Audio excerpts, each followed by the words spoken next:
A recent Washington Post headline read that almost 1/3 of nonprofits across the US are at risk of not surviving the COVID-19 pandemic and the recession. But even before the pandemic, nonprofits have often existed on the brink of failure, with insufficient funding and the inability to invest in important infrastructure and staff.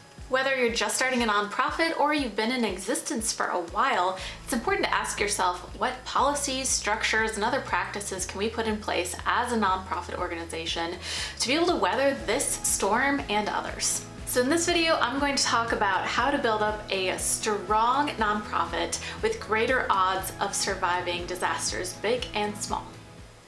This video is sponsored by JotForm. JotForm is an easy-to-use, full-featured online forms platform. With JotForm's drag-and-drop form builder, nonprofits can easily create custom forms for collecting volunteer information, gathering donations, and more. JotForm offers 10,000 plus templates to choose from, full customization, and a variety of widgets and integrations such as PayPal and Salesforce. JotForm is also jam-packed with built-in tools, such as a PDF editor for document generation, tables to sort and organize submissions, report builder for polished presentations, and more. Be sure to check them out in the link in my description to learn how you can get 50% off your first year of JotForm. Welcome back. My name is Amber Melanie Smith. If this is your first time here, thank you so much for stopping by. I do YouTube videos on starting a nonprofit, social enterprise, social impact, and more. I really hope that you find this helpful and useful on your change-making journey. So please go ahead and subscribe to my channel, like this video, ring that bell, share with your friends, all that good stuff. So how horrible would it be to have the nonprofit that you are serving or working for, or the one that you started and poured your heart into and all your work into, fail or flounder because of something out of your control, like a disaster or a recession or a pandemic?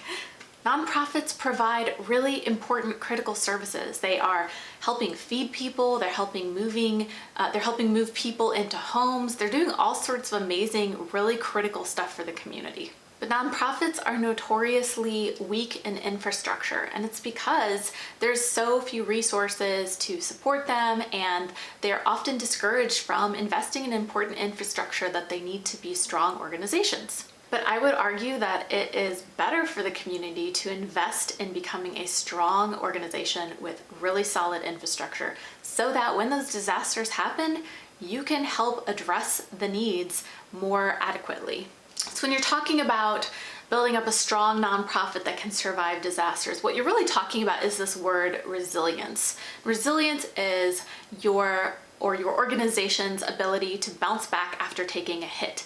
And that can be a hit to your organization's finances, reputation, or the community that your organization serves. And this concept of nonprofit resilience has really been picking up steam in dialogue from the philanthropy world and the social impact world, as more people are studying this concept of resilience and how to make sure nonprofits can be strong enough to actually better serve the communities that they're out there to serve. So I'm going to talk about how to make sure your organization is really strong in two sections. First, I'm going to talk about the traits of resilient and strong nonprofits. Then I'm going to talk about some concrete actions that you can take to make these traits part of your organization's operations and infrastructure.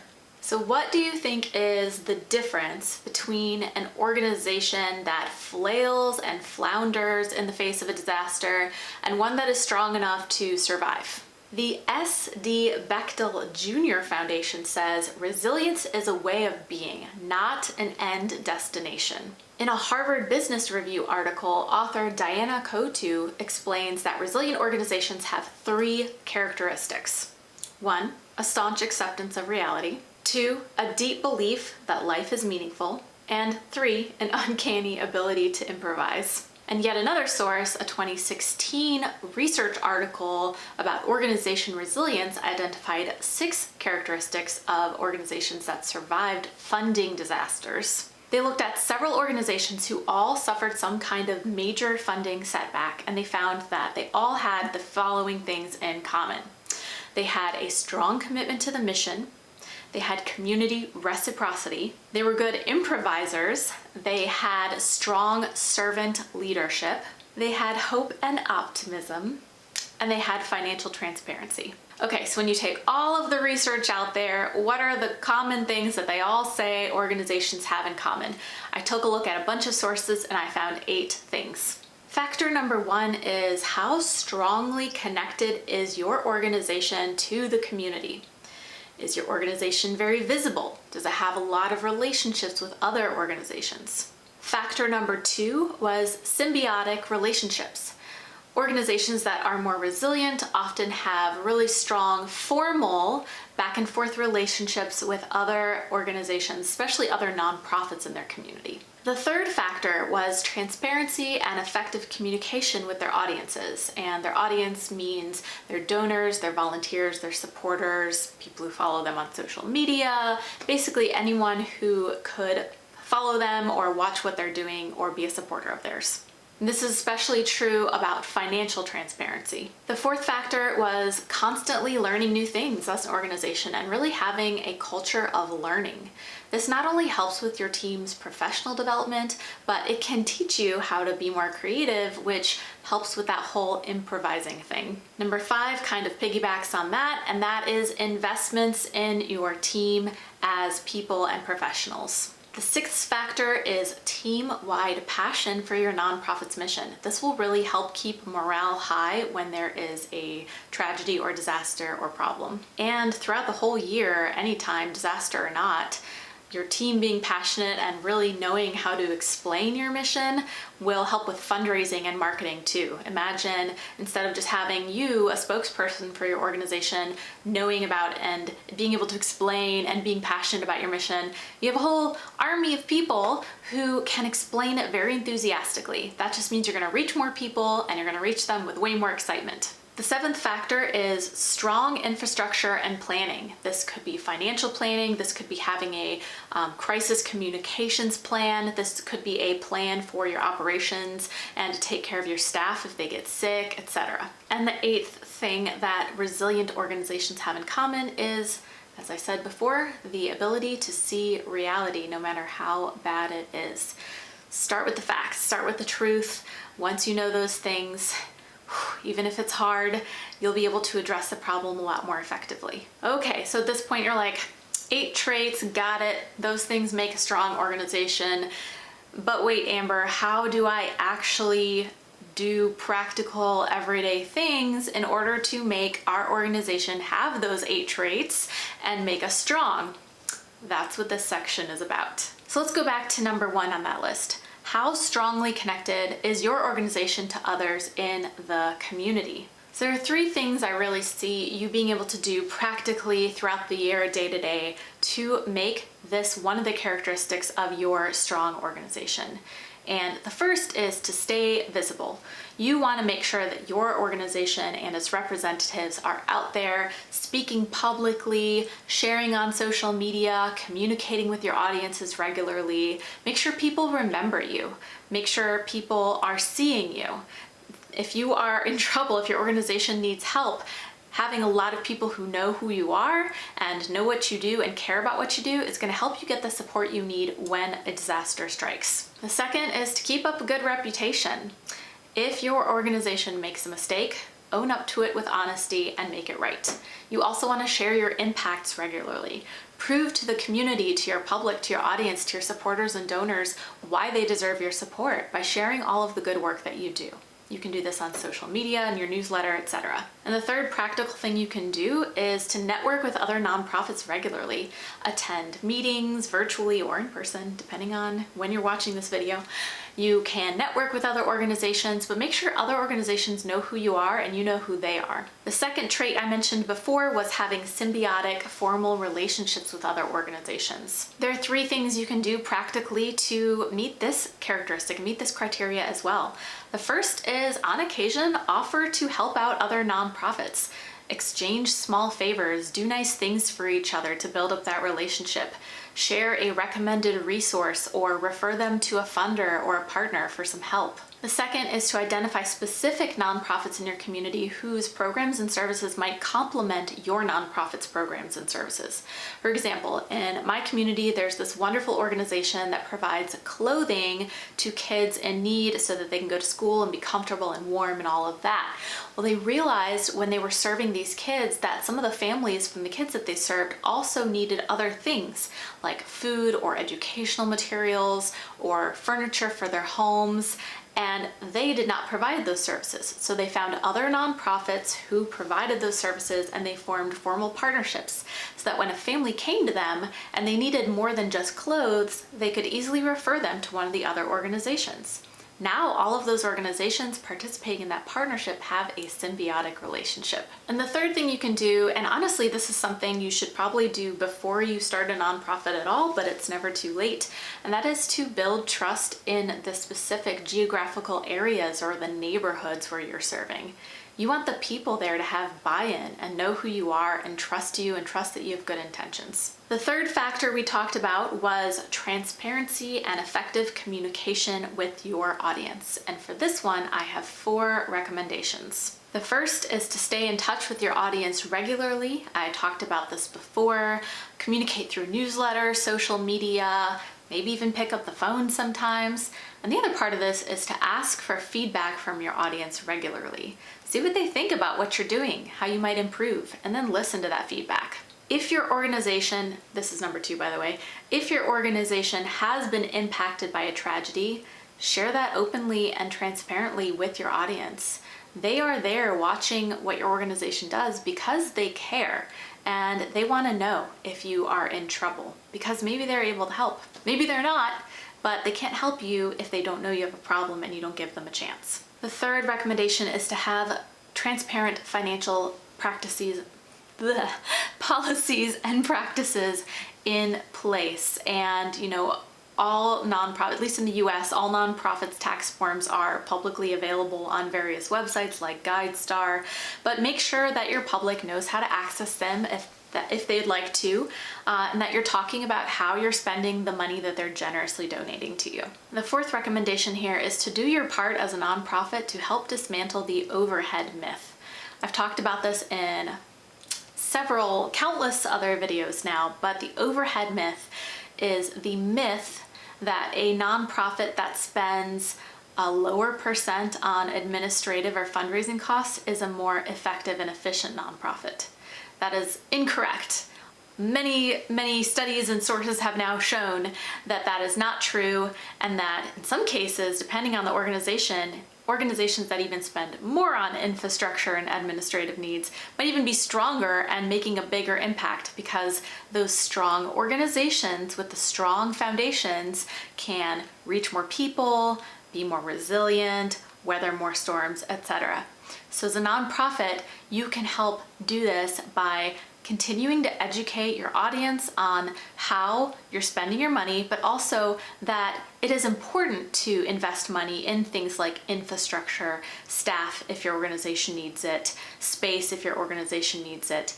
Just be honest about the true cost of what it takes to run your nonprofit and explain how those things make your organization stronger, not weaker. For the fourth characteristic of a resilient organization we talked about, which was creating a culture of learning and constantly learning new things, there are 4 recommendations that I have for you. The first is to always be looking for information, articles, and resources that you can share with your team to make your team more knowledgeable about the issue that you're trying to tackle or improve your nonprofit's effectiveness.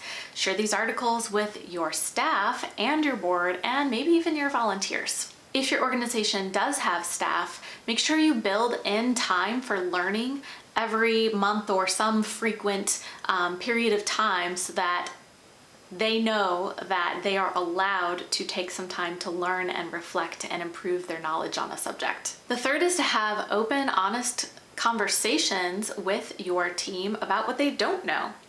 Figure it out. Find out what the gaps in knowledge for your organization are, and then go find those resources to help them learn those things and address those gaps. Fourth is practice what you preach. As a leader, you should always be learning, and let your team see you learn so that they know that it is okay for them to learn and take the time to do that too, and that all of you are going to be stronger as a result. And that fifth factor was investing in the talent of your team, which I said goes along with number 4.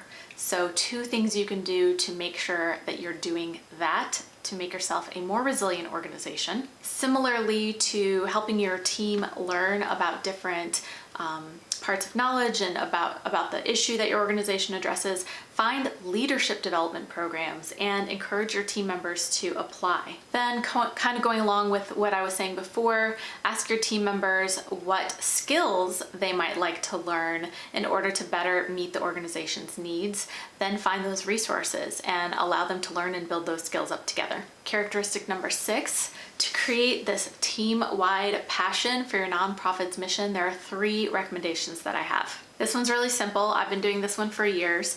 Write your organization's mission statement at the top of all of your meeting agendas and your team's documents that you're going to see internally, and just make it present and visible so they always see it and have an opportunity to remember it. Second is ask your team members routinely to reflect on why they got connected with the organization. What does the mission of the organization mean to them personally? What is their personal story? Asking them to reflect on this will help invoke those feelings of closeness to your cause that they had when they first joined. And the third is to share the stories of the people that your organization helps with your team regularly.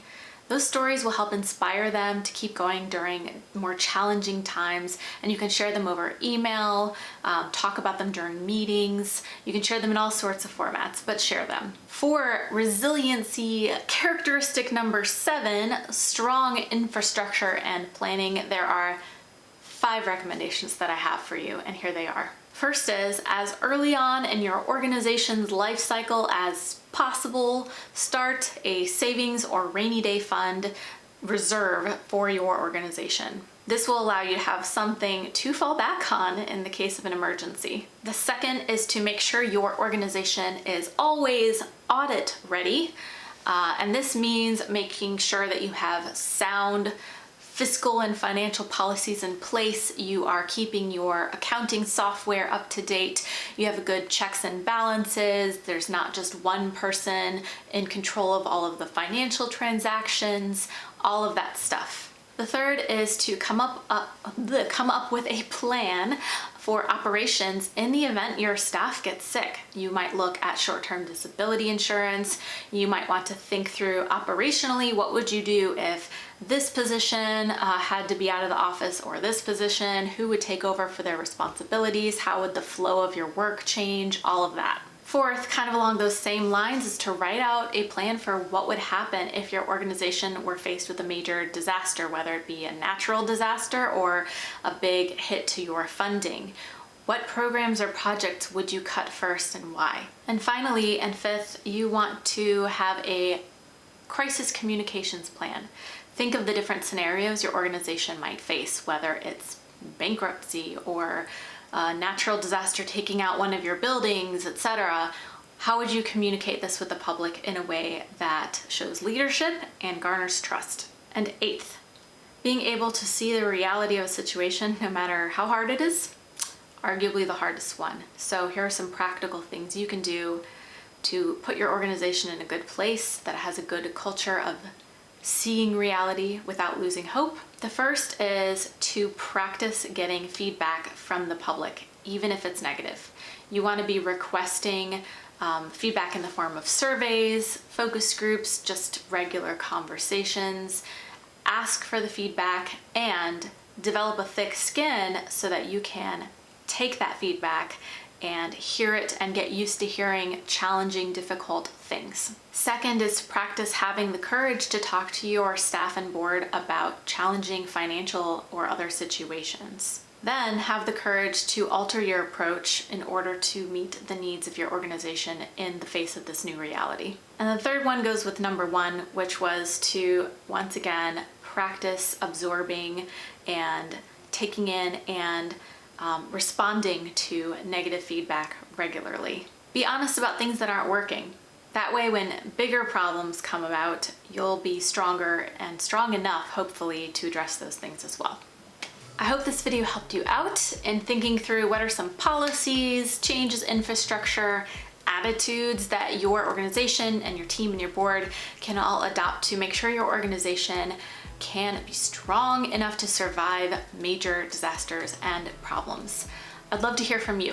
What are some of your ideas for how to survive maybe the situation that we're in now or future disasters? What are some things that you all have done in your organizations, or ideas for ways others can address challenges in their organizations? Share in the comments below.